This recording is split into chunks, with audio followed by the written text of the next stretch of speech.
G'day all, just a quick update on the Mastervolt AC Master 2500 pure sine wave inverter. I've gone ahead, let me tilt it up.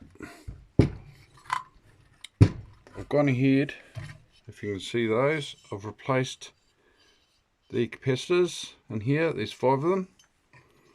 And the next step is to replace all these through here, because a couple of them, this one here was actually broken, and there's a couple there that don't look quite right. I haven't tested them yet, but they're reasonably cheap, and I'm just waiting on those to arrive.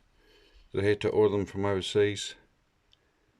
But yeah, just a bit of an update, and then I'll come back when they arrive and I'll get it all back together and we'll give it a test and see if it's still doing the same thing. Like and subscribe, because that really helps me out. Cheers.